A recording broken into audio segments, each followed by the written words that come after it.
Ке ве замолам, колеги, ако може да не се дискутира од место, повелете. Благодарам, почитувана подпредседателка. Почитувани граѓани, денеска ова што го говориме е повторно доказ за апсурдниот начин на кој што оваа влада ги троши вашите пари. Дали било кој од вас, доколку нема средства за учебници на децата за да ги пушти на училиште, ќе позајми пари за да си купи кожна гарнитура за дома? Дали било кој од вас, доколку нема средства за лекарствата кои што му се потребни, ќе позајми пари за да си купи луксузна кола наместо пари за лекарствата? Дали било кој од вас, доколку му е потребен нов фрижидер или шпорет или било кој дел од домаќинството, ќе позајми пари за да си купи сараунд систем во дневната соба? Убедена сум дека никој од граѓаните на Република Македонија не го распределува сопствениот домашен буџет на таков начин. Ниту пак се позајмува за работи кои што не му се навистина неопходни. За жал, владата која што во ваше име ги троши вашите пари, со ваквите заложувања продолжи да покажува дека не е подготвена да работи во вашиот интерес. Самиот факт што буџетскиот дефицит за годинава, како што беше предвидено со ребалансот на буџетот, беше 190 милиони евра и беше предвидено дел или само 75 милиони евра да бидат покриени со овој заем од Deutsche Bank кој требаше да изнесува 250 милиони евра. 175 милиони евра од тој кредит требаше да се потрошат за исплата на еврообврзницата во јануари 2013 година и останатите 75 да се покрие дел од буџетската дупка. Значи тој кредит од 250 милиони евра немаше да биде доволен, а камоли сегашниот предлог од 75 милиони евра. Со него ниту ќе се отплатат, ќе се исплати еврообврзницата во јануари 2013, ниту пак ќе се покрие ни најмал дел од буџетскиот дефицит за годинава. Или со други зборови, владава не сакајќи да се скрати од своите лагодности, ќе треба до крајот на годината повторно од друго некое место да ве задолжи, за кој што долг повторно ќе треба да се плаќаат дополнителни камати. Она што е симптоматично е фактот дека оваа влада континуирано продолжува да функционира на таков начин.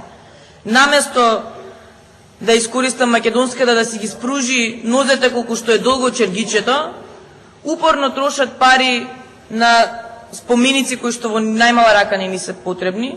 Еве да не говорам за фонтаната, фонтана може би требаше во центарот на Скопје, ама сигурно не треба уште тие 15-20 споменици околу неа, посебно не споменикот на Тодор Александров во Кисела вода, за кој што потрошија дополнителни 350.000 евра.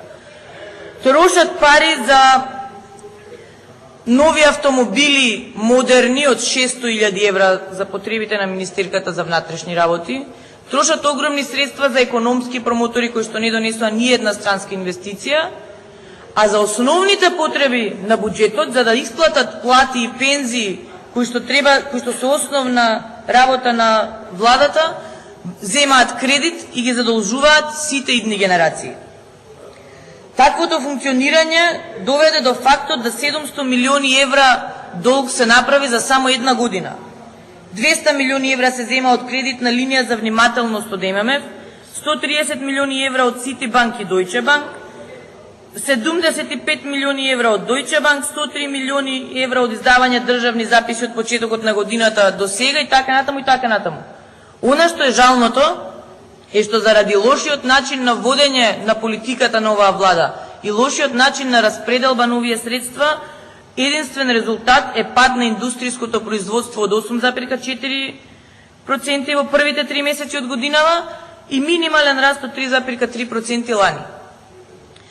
3,0% раст на БДП за цела 2011 година, само 0,2% во последниот квартал лани и негативен прв квартал во 2012 година.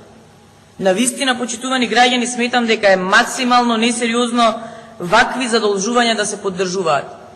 И навистина не ме јасно како луѓе во кои што седат овде, кои што ве убедувале за време на изборите дека треба да гласате и дека ќе ја водат политиката во корист на вас, сега ќе гласаат за вакво едно задолжување кое што повторно ќе се потроши непродуктивно.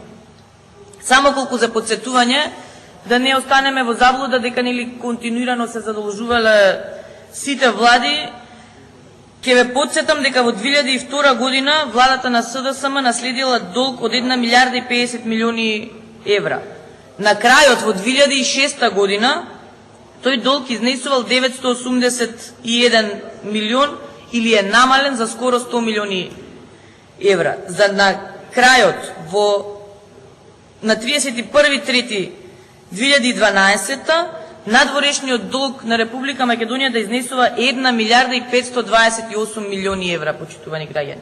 Со овој дополнителен заем ќе биде уште поголем. Значи, за само 6 години оваа влада успеала да го дуплира надворешниот долг на Република Македонија. Она што е жално е што за сите тие задолжувања не видовме подобрување на животот на граѓаните. Цените се покачени, со тие плати и пензии што се зголемени, што упорно ги трубат, не можеш да купиш ни пола од тоа што си можел да го купиш во 2006 година.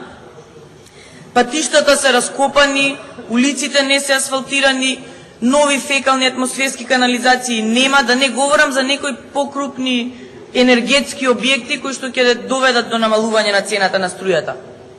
И покрај сето ова, и покрај сите укажувања не се подготвени во најмала рака да ги слушнат и позитивните проекти кои што опозицијата им ги нуди. Социјалдемократскиот сојуз излезе со низа на мерки кои што ќе придонесеа во голема мера да не мора сега да се задолжуваме дополнително и да отплаќаме непотребни кредити. Предложивме намалување на ставката стоки и услуги во буџетот за 10%, што во основниот буџет и фондовите би значила заштеда од 50 милиони евра. Или повеќе од половина од овој заем немаше да ни биде потребен.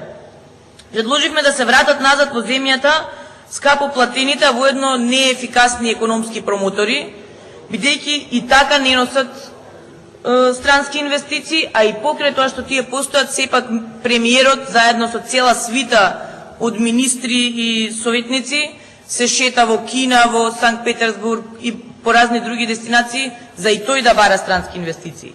На толку барање странски инвестиции и потрошени пари за тоа тие патувања да се реализираат, жално е што немаме ни една голема странска инвестиција. И со враќање на овие економски инвеститори ќе се заштедеа огромна сума на средства заради кои што немаше да мора да земаме ваков заем од Deutsche Bank. Замрзнување на сите рекламни кампањи и промоции на владата и на јавните предпријатија во текот на 2012 година.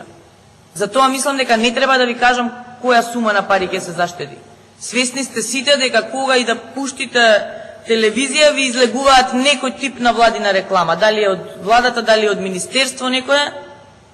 Огромни средства се потрошени и за снимање на тие реклами, меѓутоа и за плаќање на термините во кои што тие се емитуваат.